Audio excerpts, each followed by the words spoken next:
I see the representative of the Palestinian Authority is still here. He has been sitting in that chair for 20 years. You have spent 2 decades in this place proposing resolutions which stir chaos, sow division, and avoid any hope. You have accomplished absolutely nothing but incite hatred and violence while claiming to be an advocate for peace. But I want to clarify an important point, and I demand an answer, Mr. Mansour. Who do you represent here today? Who you represent here today? Do you represent the Hamas terror organization? Since October 7th, you have delivered hundreds of speeches, yet you have never uttered anything even resembling a condemnation of Hamas. Correct me if I'm wrong. Anyone have heard any condemnation for the Hamas atrocities? Mr. Mansour, if you cannot condemn them, you are one of them. You do not represent the Palestinian people. Mr. Mansour, you are a terrorist in a suit. I demand you to condemn Hamas. If you do not condemn them, you are one of them. For more than 2.5 months, who stopped you from implementing Resolution 2735, which starts with a ceasefire, which guarantees the release of the hostages and the prisoners, which calls for humanitarian assistance to scale to the needs of our people, and using the words of President Biden, minimum of 600 truckloads of humanitarian assistance to enter the Gaza Strip on a daily basis. Who is stopping you from implementing this resolution? Who is stopping you from acting and saying, on date so and so, at hour so and so, a ceasefire will take place, and we will see who will allow it to happen and those who will not allow it to happen, and therefore to make them to pay the consequences of their rejection of the will of the Security Council through its resolution. Are you ready to say next Monday at 12 noon Jerusalem time a ceasefire will take place? Are you willing to act? Are you willing to do something on the basis of what you approved? Or you want to continue giving excuses for the Israeli occupying authorities to continue killing the Palestinian people? When are you going to act? You have the tools to act. You have the resolutions to act. Please act. Deal or no deal, there is no excuse for the Israelis' continued killing of innocent Palestinian civilians, of kids, of babies. There is no excuse for the abandonment felt by Palestinian mothers and fathers, by Palestinian children, by Palestinian youth, by each and every Palestinian in Gaza who has survived so far this epic nightmare, who have been fighting every day for the survival of their loved ones, who have not had a chance to mourn or heal or rest or bury their loved ones. There is no excuse for permitting the continued assaults by Israeli occupying forces and settler militias on Palestinian civilians in the West Bank, as many of you have indicated, including East Jerusalem, for the targeting of children executed by Israeli snipers terrorized by settlers.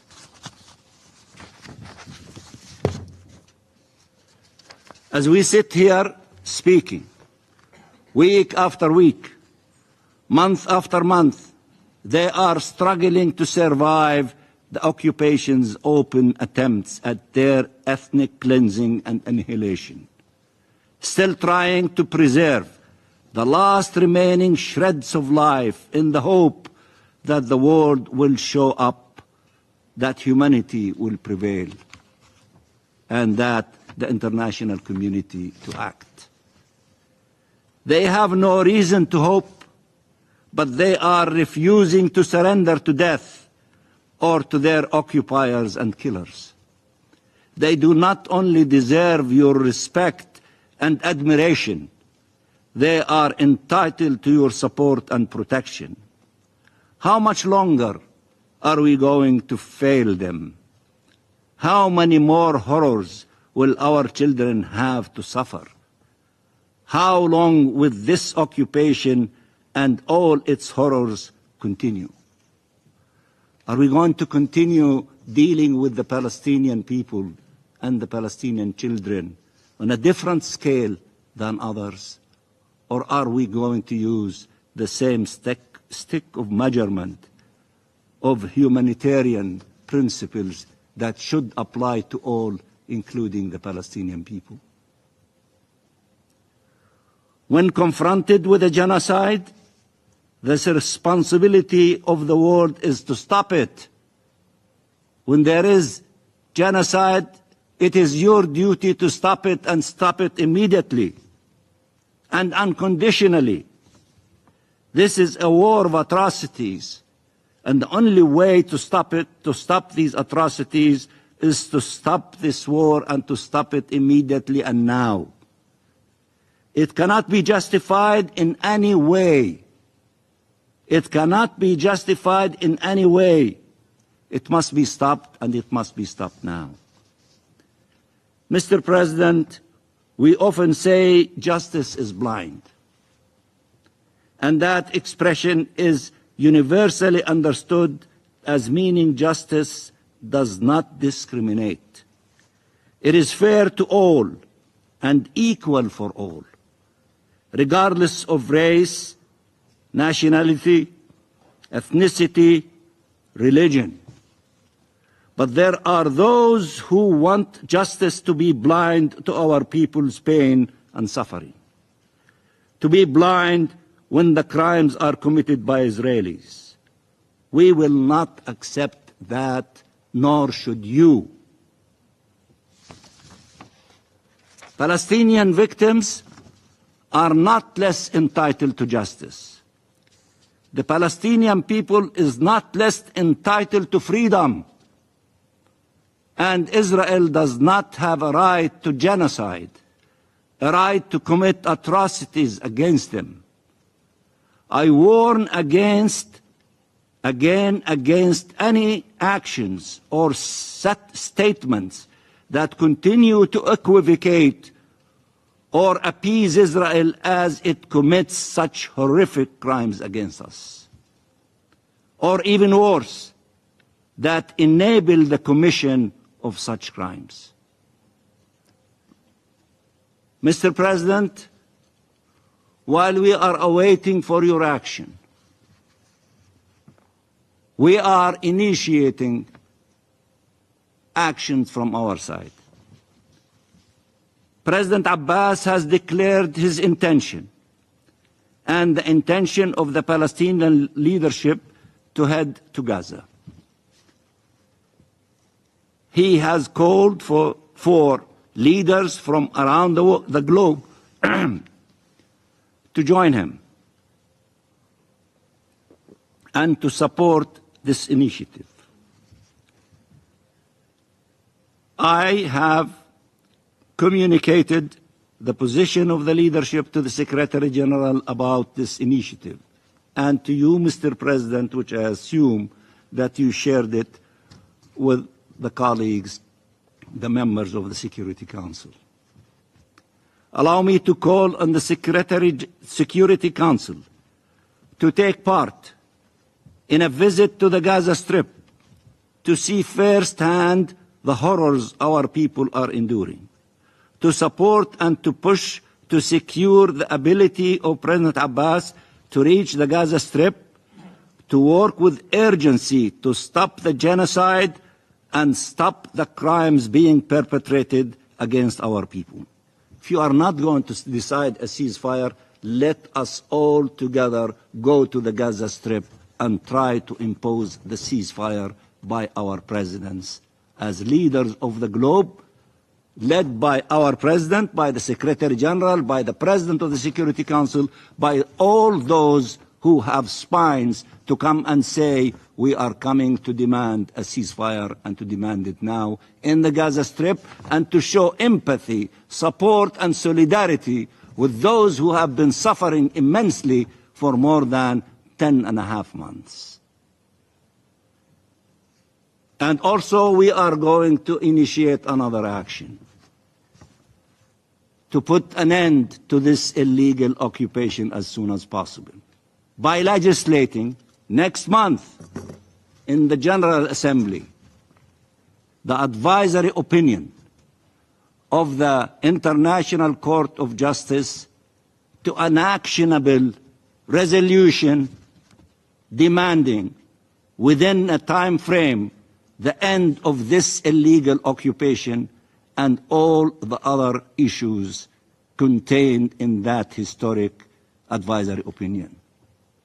And I expect almost all of you to be with us in trying really to put an end to this illegal occupation and to pave the way for implementing your global consensus on the two-state solution by ending this occupation and making the two-state reality a fact on the ground, not only as it is insinuated in the resolution and the advisory opinion of the ICJ, but also by the many resolutions that we have adopted in the Security Council and the General Assembly over years.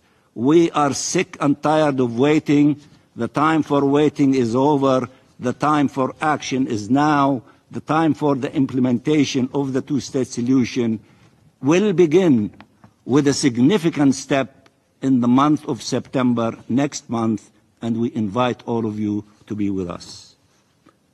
Mr. President, Gaza has been at several points in our long journey to freedom the beating heart of Palestine. Jerusalem is the crown on top of our heads. Gaza is the beating heart of Palestine. It is today the bleeding heart of Palestine. Stop the bleeding. You are the Security Council. You are entrusted with the maintenance of international peace and security. Stop the bleeding in Gaza. Impose an immediate ceasefire. Stop the suffering. Protect our children and all our civilians, as international law and our collective humanity demand. End this genocide. End it now. Impose a ceasefire immediately now. And I thank you, Mr. President. I thank the permanent observer of the Observer State of Palestine for his statement. I now give the floor to the representative of Israel.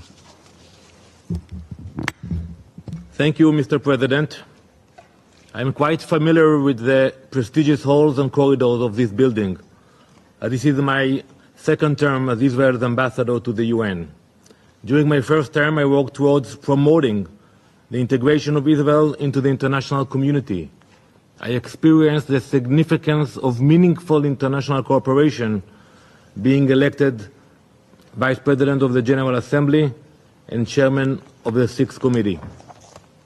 At the same time, I was also exposed to the deep flaws which have infiltrated this organization, its double standards, obsession with Israel, and even blatant acts of anti-Semitism, which are not uncommon.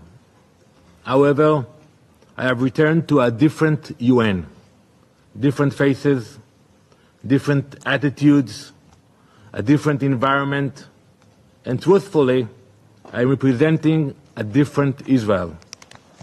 An Israel forced to fight a war on 7 fronts against those who wish us dead, all connected to their masters, the Ayatollahs of Iran. Distinguished members, as I stand here today, my people are under attack. 10 months ago, a terrorist army invaded southern Israel. They murdered over 1,000 of our citizens and committed the most heinous atrocities: torture, rape, beheading. Hundreds of beautiful young Israelis celebrating life at a music festival, murdered. Hundreds of innocent human beings sleeping in their homes with their families, murdered. Hundreds more were taken hostage into captivity, more brutal than anything we can imagine. To this day, over 100,000 Israelis remain displaced in their own country, unable to return home due to constant rocket attacks from both Hamas and Hezbollah. Tamar Simantov was an artist, a mother, and a community leader. She was running to be mayor of the Eshkol region in the southern part of Israel. Her husband, Johnny, was an operations manager, loved by his family and their kibbutz near Oz. Together, they built a small, beautiful family. They had 3 children, Shachar, Arbel, and Omer. At 6:30 on October 7th, Tamar sent a message to all her friends at the kibbutz WhatsApp group, checking if everyone was safe after rocket sirens echoed through the kibbutz. This is part of the routine for the people who live on the southern border. Just 3 hours later, a final message came on WhatsApp. She had been wounded, and then silence. The last words from Johnny, her husband, to his sister were, "They're here, they're burning us, we are suffocating." In their final moments, Tamar and Johnny held onto each other, trying to shield their children from the evil which had invaded their homes. Wounded, they chose to suffer the smoke and fire together rather than let the terror outside claim them. The Simantov family, like so many others, was erased in a single day by an act of unspeakable evil. Their home, a place once filled with the laughter of children, is now silent. Any reasonable person would have expected this council to act immediately and unequivocally to condemn the terror, the bloodshed, the inhumanity, to support Israel in its mission to dismantle the terror organization responsible for these atrocities. To expect anything less would be lunacy. Yet, here we are, 320 days since the slaughter, and what have we heard? Silence. No condemnation of Hamas. No recognition of the atrocities committed. The UN Security Council was created and charged with protecting peace after the horrors of the Holocaust. How could it not condemn the largest slaughter of Jews since the Holocaust? Yesterday, August 21st, was International Day of Remembrance for Victims of Terror. Here is your opportunity, your moment, to finally condemn the cold-blooded slaughter of over 1,000 innocent lives and the abduction of hundreds more in an act of pure terror. I hold no illusions. I have no expectations from the Council today. It has already made it clear that this International Day of Remembrance and Tribute does not apply to Israeli victims of terror. When future generations learn of this terrible period, they will look for the world's reactions to the evil committed against us. If they were only to look at the UN's response, they may not even know the Jews were massacred and kidnapped, because the United Nations cannot find the moral clarity to condemn these acts. Today, Israel fights on the front lines of the battle for civilization against terrorism and medieval barbarism. Our soldiers, our boys and girls in Gaza, they are fighting for their homes, for their families, their state, but it goes even deeper. They fight for the values and principles binding the entire liberal Western world. Today, it's Israel. Tomorrow, It can be everywhere. Distinguished colleagues, this war was forced upon us by men who called their parents to brag about having killed Jews, men who placed military command centers and weapons of war underneath UNRWA schools and hospitals, men who hold innocent babies within terror tunnels for almost a year. We did not ask for this war. We are neither intentionally killing civilians nor overseeing a famine. There is no famine in Gaza. Since the start of the war, Israel has facilitated more than 14,000 trucks carrying aid, including over 700,000 tons of food. We also continue to work with our partners addressing the medical needs in Gaza. Between December 23 and January 24, enough polio vaccines for over 2 million Gazans were delivered, partnering with WHO and UNICEF. Between 95 to 99% of Gazans are already vaccinated. This campaign is taking place without any UNRWA involvement. As we speak, another comprehensive vaccine campaign is being launched for children under the age of 10. With all due respect to our allies, the Israel Defense Forces have always taken pride in being the most moral army in the world. In impossible conditions, Hamas knows that causing civilian casualties and depriving their own people of food will generate public outcry. So that is what they do. They are very good at that. They put civilians in harm's way and deprive them of the aid the international community has provided. Rather than condemn Hamas's outrageous abuse of its own people, international aid organizations like UNRWA and other organs of the UN have chosen to collaborate with Hamas. How can these bodies be part of the solution when they intensify the problem? How can they help build the future when they destroy the path to it? Israel looks to the future. The Abraham Accord showed the Arabs across the region want a different future.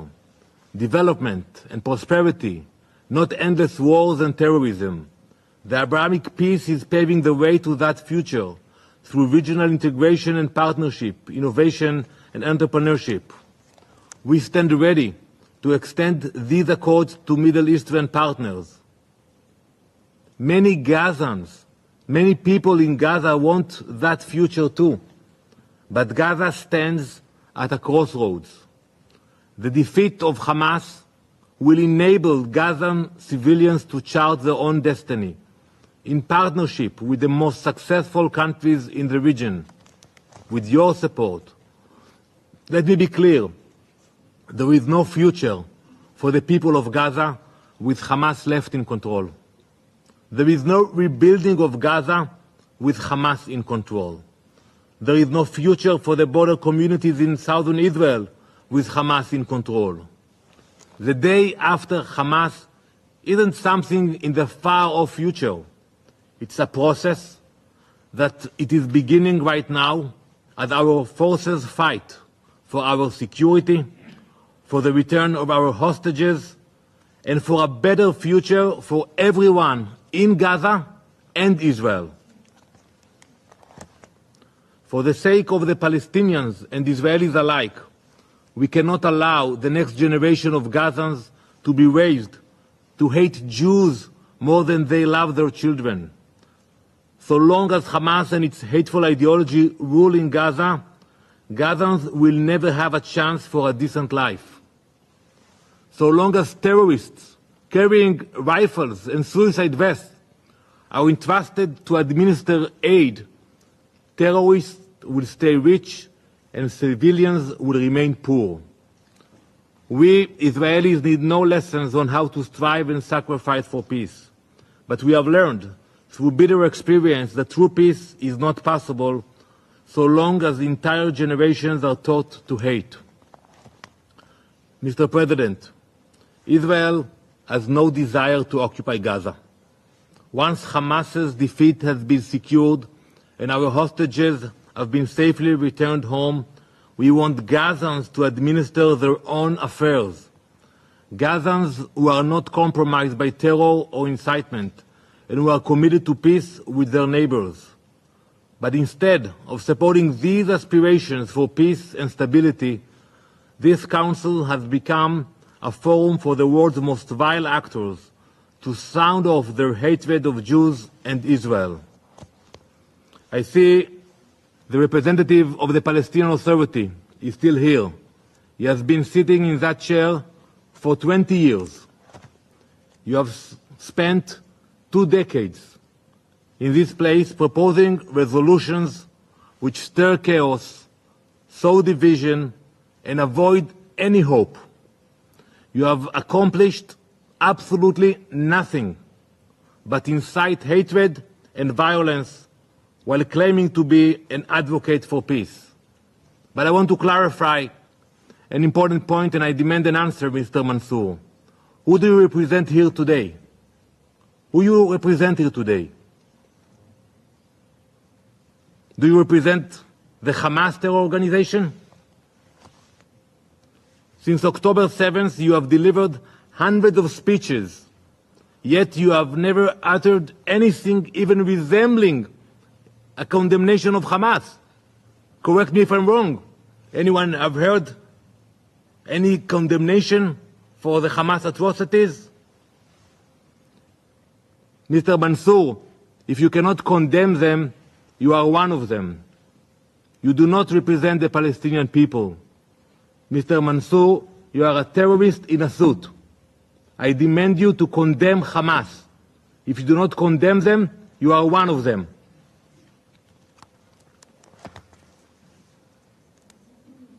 Mr. President, we all know the role of Iran in this conflict.